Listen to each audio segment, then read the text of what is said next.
Hey everybody, we moved over to the Remington booth. We're here with Phil. How you doing, Phil? Good, thank you. Good to see you.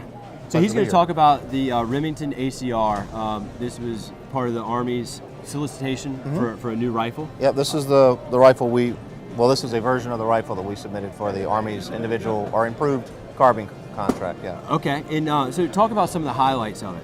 Well, the biggest thing we were trying to make sure is we met the requirements, and one of those requirements was weight. Right. So we had to find a way to take the original Magpul design. This actually started life as the Magpul Masada, and it went through a lot of infamous Masada. Right, yeah. right. And it went through a lot of variations. We took a whole lot of weight out. Went with a magnesium lower. We actually took the folding stock out. This is a standard fixed stock. I mean, it's still adjustable for a length of pull, but we took out the folding mechanism because A, it wasn't needed, and B, it added weight.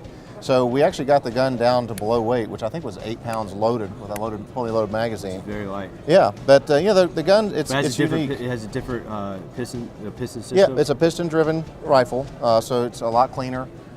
You can actually shoot these guns and heat them up incredibly hot, and then take the bolt out by hand, and it doesn't get hot. It's really nice. The only thing that really heats up is, of course, the gas port and the gas key. But the gun's very unique in the fact that we've done a lot of variations on it, and we've actually improved it so much to the point where we can't find anything else to do to it. It's a forward charging handle, which is nice to have, but the original design, we actually had a charging handle that stuck out, and we could actually bump into things and knock it out of batteries, so we actually fixed it and put a retractable locking charging handle in. So that was a really neat improvement we made, and it kept that from getting knocked out of battery. Talk about some of the other controls on the trigger. Well, one of the things we like about it is the fact that we've got everything in a place where you don't really have to take your hand off the gun. I mean, obviously the mag release button is in a common place, but our bolt release, our bolt lock is actually right in front of the trigger as well. So you really don't have to take away your operating hand to manipulate the bolt. It's ambidextrous. And it's ambidextrous. It's both sides. You can control both from each side, and we also have ambidextrous safety levers. Again, on the submission guns wasn't necessary, so but we do make an ambi safety, a shorter ambi safety, so when you click it off, it doesn't hit your trigger finger as bad. But all in all, the gun shoots amazingly well. We got great barrel life out of it. Yeah, you said you can change.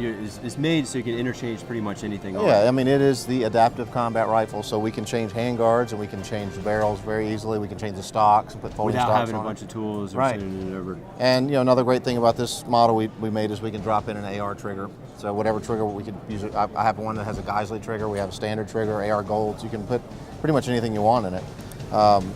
And I asked you about the commercial use out of it. Yep, yeah. There's the commercial version. It's the same receiver, but we've changed a lot on it. Right, and you said it was heavier and. Yeah, it's a bit heavier.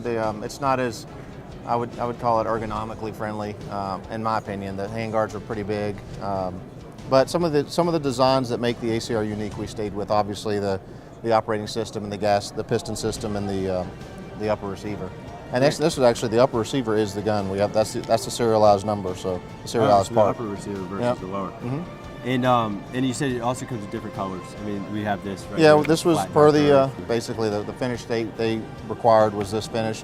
We also have it at black, and we're now making the lowers in aluminum now. Magnesium again was to get to the weight. We were trying to do anything we could to make weight. We skeletonized the trigger guard, and we did everything we could to get the weight down. And talk about the muzzle brake, because unique. Yeah, the muzzle brake was actually something that AAC put together. It's just basically a muzzle brake. It's not a suppressor. It kind of looks like one, but it's just something they kind of put on there to direct the gases out. But this is their came standard with an AAC blackout flash hider, but it also has the adaptation. You can put a suppressor on and just screw it right on.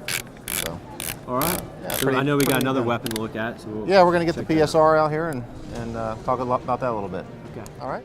All right. So we've got the sniper expert, Robby, and he is from Remington, and this is the Psr he's going to talk about. This has been in the news recently because Remington was just awarded the contract for it, for the down solicitation. So Robby, why don't you tell us a little bit about the gun and kind of how it came about?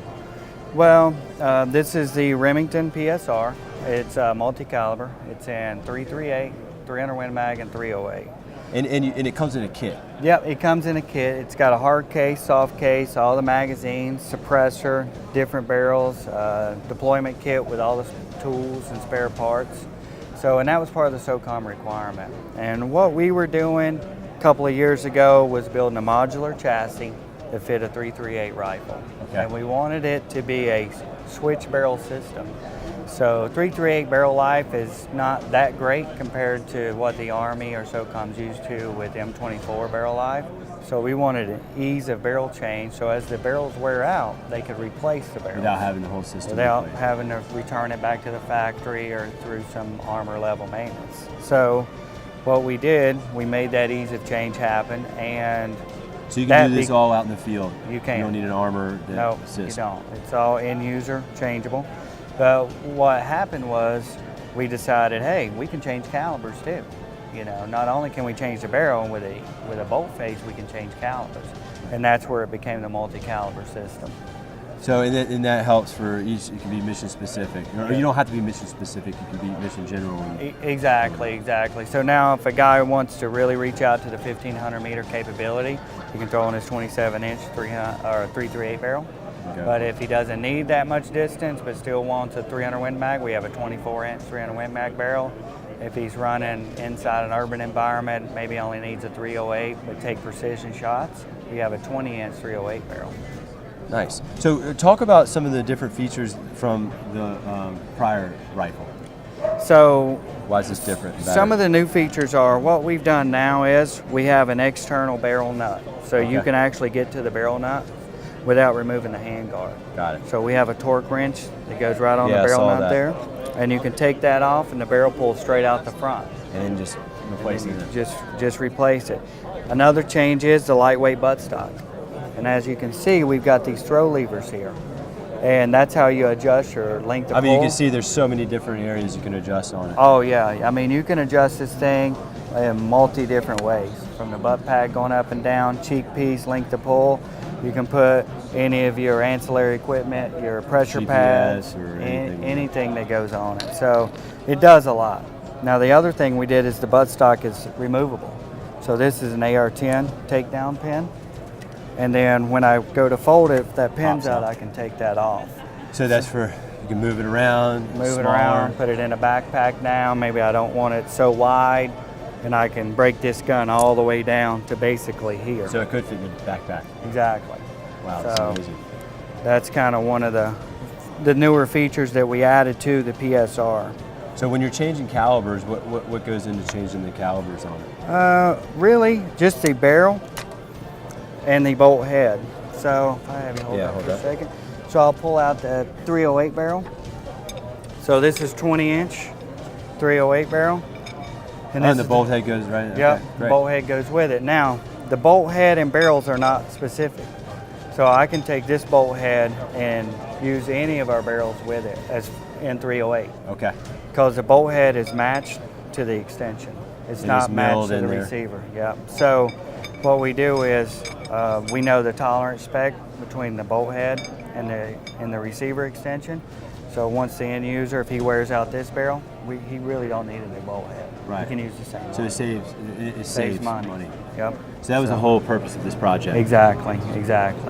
So, and then we've got the 24-inch 300 Win Mag barrel, which is the same way. Now you can see each bolt head is marked on the back here. You see Win Mag. Without confusion. Yep. So now I can look at it Win Mag, and also you see the 2 rings on it. Yes. I got 2 rings on the barrel, Oh, so I can match those up. you can feel it if you can't Yep. see it. If you can't see it for whatever reason, you can feel it. And then 308 has none, but the 308 bolt head, we made it so different to the receiver that you can't put the 308 bolt head in any of the other calibers. Very difficult to confuse. Yep. Now, as far as the kit here, you can see we've added a drag bag, a soft case to the kit, which fits in the lid. Right. So when you're transporting it, and Yep. then you can just grab It's all that in and one. go. It's all in one, and that also turns into a shooting mat and a backpack. So who'd you work on that project with? we worked with Armageddon Gear. Armageddon Gear. Okay. Armageddon Gear. The hard case is made by ECS. They're out of Oregon, and they helped us put everything in this case because see that it. was the requirement. Fits well. And everything's U.S. made, very compliant. Everything's U.S. made, very compliant. Great. So, Robbie, I appreciate you giving us Yeah. the down low on it. no problem. Thank no you. problem. Thank you.